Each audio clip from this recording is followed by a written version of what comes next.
Relationship advice. Update. I, 28 male, think my girlfriend, 26 female, of 4 years is going to leave me for her dying ex-boyfriend and first love. Original story. I saw their messages last week, and I haven't been the same since. I borrowed her old iPad for work purposes, and her Facebook account was still logged in the device. I was going to log in on my Messenger because I forgot my phone at home and I was going to message her, but then I saw that she had messages from her ex-boyfriend. Let's call him Andre. Her and Andre dated for 2 years. They were each other's first love, and she never told me what happened between them. I met her a year and some months after they broke up, when I went on a trip with my family to California. I didn't know anything about him, other than the fact that they dated sometime in high school and college. When I met her, we instantly hit it off. She showed me around LA, and me living in Australia wasn't a problem. We were in a long-distance relationship for a year, until I saved up enough money to move out of my country for her. Other than that, it took me months to look for a job in Los Angeles, so that I would be financially secure when I got there. 3 years later, we're still going strong. Or so I thought. When I clicked on their conversation out of curiosity, I immediately noticed the kiss and heart emojis. Right then, I knew what was happening. I don't want to go on about the details, but the only message that stood out was her talking about leaving me for a few months, so that she could take care of him. He has cancer, it's at stage 1, but he reckons he's going to die. On one of his messages to her, he asked if she would visit him in his house.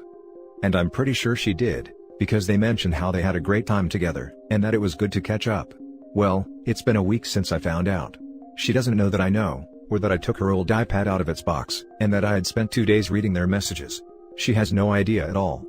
She thinks everything is okay between us, but I actually want to cry for a long time and that I want to physically hurt myself. I have no friends in LA, all of them are back home, and they're all living their own lives now. I don't want to talk about it to anyone because thinking too deeply about it hurts. I guess when it all comes down to it, she never really loved me, and I'm still trying to accept that. I don't know how to approach this. I have written my resignation letter for work, and I have messaged my parents that I was going to go home sometime next month. I did both when I was extremely upset. I just need advice on how to approach this. I don't want to talk to her about it, at all. I can't even look her in the eye without wanting to break down. Please help me on what to do and how to approach it correctly. As of now, I'm thinking of leaving while she's at work. Now for the top advice before the update. I don't mean to minimize his condition, but stage 1 cancer is highly treatable. I think he is pulling a quick one here. The dying victim that somehow survived, and so they meant to be together. Your girl has some loose ethics and moral values. I think deep inside her, she kind of felt that she wanted to go back to him. Also, women are extremely compassionate to people that are in disadvantaged situations. It's the charm that steals their heart. You need to be straight and bring it up. Explain to her that, although you understand, you can't stay in this situation cause it will ruin you. If she can't see that, then she is not worth of your time. She's coming home from work now. I'm a lot calmer than before, and I've messaged her exactly what you said. She wants to talk to me in person and I'm just waiting now. That's also what I thought, but I'm almost certain he said he didn't want to go through treatment, which doesn't make sense because he managed to convince her to come back to him. I don't know what he wants, but he seems like a pretty dumb coont. I understand that this is a tough situation, but if she is thinking of leaving you for this guy, cancer or no, I think it shows you where her priorities lie. If you wanted to give her a chance to explain and try to fix things, that is 100% your call, but I personally don't know that I would feel confident in that relationship again after seeing that. I wouldn't ghost in this case, but even just a note about what you found would be sufficient, if you feel that is the best way to handle it. Just be prepared that if you do cut it off with her, that she will be with this guy within a week, but I have a feeling that was going to happen sooner or later, to be honest. Personally, I'd check out too. If you already have the closure you need, there's no real reason to stick around and explain yourself. Leave a note. Better yet, leave the iPad on the charger with no lock timer, leave that message open on it, and walk away. She's already checked out, clearly. It's time for you to move on and be happy. Wishing you the best of luck. Thank you. We're going to talk when she comes home, and after that, I'm sorting things out with my employer. Update. I finally talked to my girlfriend about it and unfortunately, she is now my ex-girlfriend. A lot of things that I never expected to happen, did happen in a span of hours. As soon as she opened the door to our apartment, I could tell that she was already starting to cry. Seeing her so vulnerable like that also hurt, because I didn't want to put her in that position. I had to constantly remind myself that none of this was my fault. We sat down, there were lots of tears. I thought I would be bitter, angry, and that I would be screaming at her the whole time, but I felt disappointed instead. I told her that I saw the messages and explained how I ended up scrolling through their whole conversation. She kept reasoning that she just felt sorry for him, and that she didn't know how to say no to him because they go all the way back. Then I told her that we go more way back than they ever did. I was there through her lowest point. I helped her get up. She admitted that they had been intimate more than 3 times. I saw it coming, I had a gut feeling. But hearing her confirm it, hurt so much. At that point, I was full on crying. I can't remember some of the things that happened because my mind was all over the place. It still is now. I remember telling her that I was done, that whatever we had was over. She kneeled in front of me and asked me to forgive her. I don't think I ever will. I can't tolerate people who cheat. By that point, a third of my clothes were packed up. Obviously, she feels happier with him if she can do this to me. When I posted my first post, a Redditor approached me and offered me a place to stay. His place was only around 15 minutes away from ours and he picked me up. He also helped me sell a lot of my stuff that I can't bring back home, and will help me gather all my things back in my apartment. We both agreed that I don't mention him in this post. I'm glad that I really opened up to this community instead of keeping it to myself. Thank you to everyone who also offered me a place. It's almost 3 a.m., I'm heartbroken as ever, but I'm trying my best. I'm sending my resignation letter to work this morning. Every person in my family now knows my situation here, and have offered support. I'll be flying home as soon as possible. To all my Aussie mates, if you live near/around Chapel Hill, let me know. America, you were great but now it's time to come home. Thanks for the help everyone. Edit, I'm crying again, not because I got cheated on, but because I realized that there is a whole world out there that cares a lot for my well-being. I almost can't believe I looked at hurting myself as an option to get away from the pain. I am really overwhelmed and also thankful for this community. Anthony and his wife, the Redditor who helped me, says this has been the most wholesome thing that ever happened to him. I may have lost a girlfriend and a future wife, but I gained heaps of friends. And even friends for a lifetime. Other than that, I am feeling better. It still feels surreal that she's gone, but what can a bloke do? She made her choice so I made mine. I woke up to multiple messages from her family, saying that I shouldn't rush things, and that she's stupid and makes mistakes like everyone else. It sucks that I may not be able to see her family for a long time, they were great people. I thanked them and said, that although I believe in second chances and everyone makes mistakes, cheating is a choice that a-holes pick, never a mistake. X also emailed me around 5 in the morning. The email was too long, my eyes hurt from crying so I junked it straight away. I miss her like crazy. I know it will take a lot of time to heal me, but I guess I can wait. Now for some comments. Wow, props to that Redditor.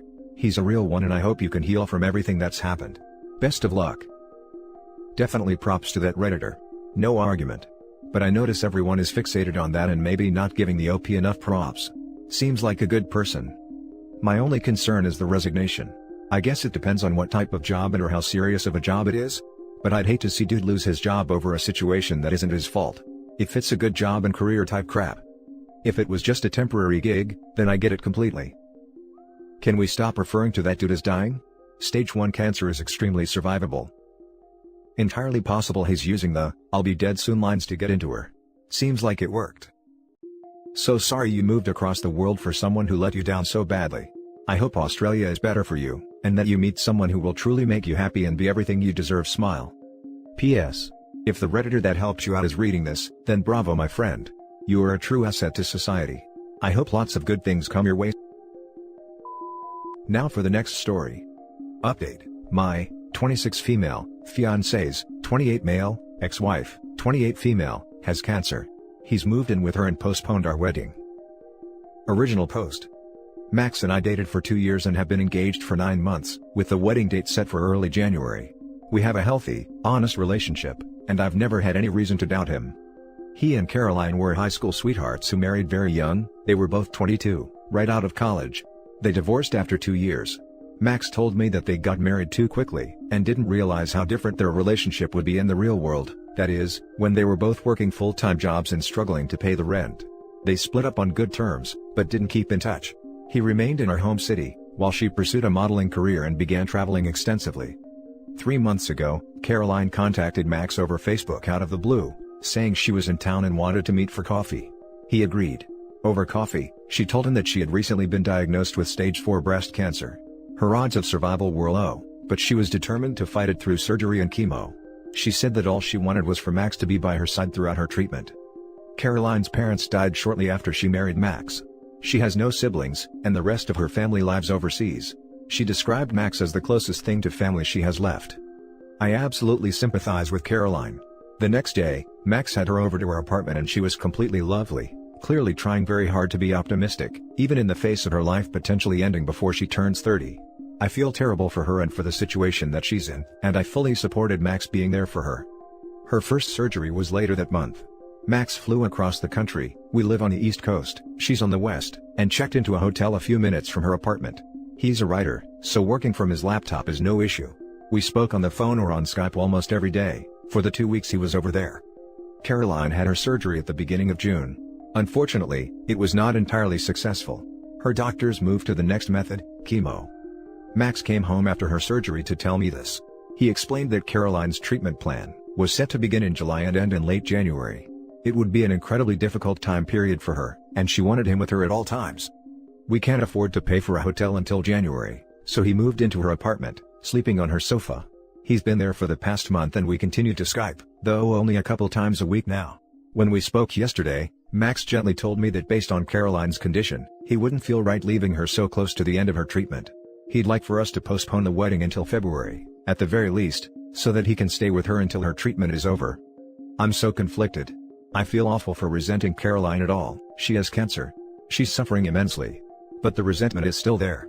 I resent her for needing Max constantly holding her hand, as though she has absolutely no friends of her own. I resent Max too, for agreeing to this situation. We won't be seeing each other in person for months now, on top of our wedding being postponed. I don't know what to do. I have no idea how I'm supposed to feel. Right now, I'm just full of anger and guilt, and I don't know how to explain it to anyone else in my life. Now for the top advice before the update. He's intending on living with his ex until February? And you are to do what? Just wait? No, your resentment and discomfort is not wrong. I feel intense sympathy for her, for your partner, absolutely. Death is a terrifying cold thing. But he's supposed to be with you. It was not her right to ask him to be with her as a husband is through this horror. Did she ask you? My fear is, okay, so February comes, her chemo's done, now she's weak and miserable from chemo. Is he going to leave her then, feeling like that? He should not have asked you over Skype. He should have been there in person.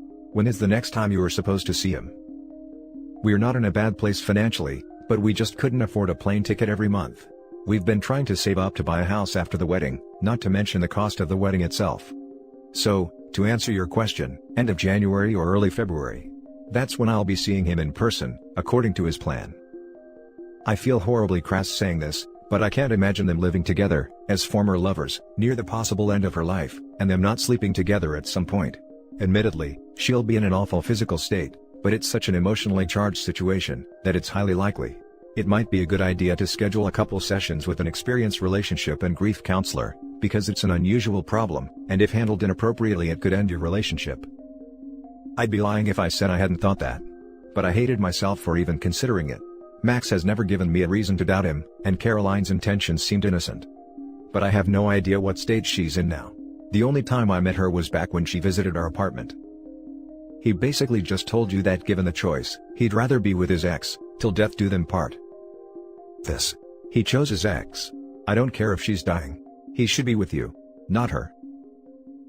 Edit. Everyone seems to be in agreement that this is a completely inappropriate, if incredibly sad, situation that Max isn't handling very well. I'll speak to him either tonight or tomorrow, whenever we Skype next, and tell him in no uncertain terms that I want him to come home. From there, we can decide what to do, since I don't want to leave Caroline high and dry. But him living there until February is out of the question. And now for the update. First off, thank you all so much for your advice and words of support. I'm sorry that I couldn't reply to every comment, reply, or PM that I got, but I woke up to a locked post and over 100 unread messages. I promise, I did read through every one of them. Each perspective was incredibly helpful and made me look at the situation in a completely different way. From the bottom of my heart, thank you. I spoke to Max this morning. I told him that as terrible as I feel for Caroline, I don't want him living over there until February. I suggested that we brainstorm some sort of schedule that allowed him to continue visiting her, even postponing our honeymoon and using that money to fund his plane tickets. Several commenters brought up her moving over here for treatment, so I mentioned that as well, offering up our spare bedroom. I emphasized that I didn't fault him for wanting to help an old loved one, in what could be her final days, but that I couldn't help but feel marginalized, especially so close to our wedding. Max didn't speak very much, just listened while I rambled on. When I couldn't think of anything else to add, I asked him to please say something. So, he told me the truth. Caroline was never stage 4. She was stage 2. He assured me that the rest of his story is true. Caroline asking him to be with her, the initial surgery being unsuccessful, her chemo treatment plan, etc. But apparently, her chances of survival are far greater than he led me to believe. Max said he lied because he felt it was the only way I could understand his need to be with her. He thought that if her situation seemed less dire than literal life or death, I wouldn't agree to him essentially moving across the country for her. He admitted to telling her that her wedding had been postponed to next August, giving her the impression that him being away until February would be no problem. He has also been the one insisting on remaining by her side. After her surgery, she had given him permission to return home, saying that it wouldn't be fair to pressure him into living with her throughout her entire chemo treatment, as much as she would have liked him there. He refused to leave. He told her that I supported this decision fully. Max swears that he's not in love with her still, but I just can't believe that. He lied to my face. Before she visited our apartment back in May, he warned me not to mention her being stage 4 as she was still extremely sensitive about it. And I completely bought into that lie. I trusted him. He put his past with her over his future with me. I'll be spending the next few months apartment hunting and canceling wedding plans. Thank you all for your kind words. Now for some closing comments. Oh my god, I am so sorry. What a turd. You on the other hand, handled this beautifully. Please lean on the people close to you in this time. Or lean on us. I know you don't think it right now, but you're going to be okay. Many internet hugs being sent your way. Thank you. I just feel like such an idiot. All this time, and I never once questioned his story. I never even saw Caroline. He told me that she was too embarrassed by her appearance to join in on our Skype calls. I just took him at his word. Hideously painful though it is, it's a very good thing that you found out before you married that this guy was a scumbag who would literally use someone else's life-threatening illness to satisfy his selfish needs. He is foul. Also, I'd be telling the ex-wife exactly what he's done, too. Bet she won't be impressed either. You're a lucky person. Really. May not feel like it now. But you are. Yeah, I'd tell the ex-wife too. Although at this point, I wouldn't be surprised if he's lied to her and told her he's broken it off, etc. This guy can't be trusted. Jesus. Would it be wrong of you, for Caroline's health reasons, to reach out to her and let her know what you believed? And that the wedding is off. But that you weren't angry with her. Tell her you're happy that she cared more about your relationship with Max than he ever did, and that you hope her treatment becomes effective soon. I don't know. I only say this because he could spin this in a crappy way to her, to make it seem like you angrily left him in her time of need or something. I don't know. Then again, should you even care what he does? Sigh. I'm so sorry OP. You'll meet better men. Trust me. He made such a big mistake. Even she was telling him to leave. Don't take him back if he comes back. He was going to move in with his ex. You deserve so much better, and so does she. If they end up back together, then best of luck to them. For all of Max's faults, he's technically been loyal to her throughout all of this. I guess I'm just past caring. My goal now is to be out of this apartment before he comes home. I don't ever want to see him again. And that's it for this video guys. If you have thoughts to share, leave a comment below. Don't forget to hit like and subscribe if you like this content. I'll catch you in the next one. Good day everyone.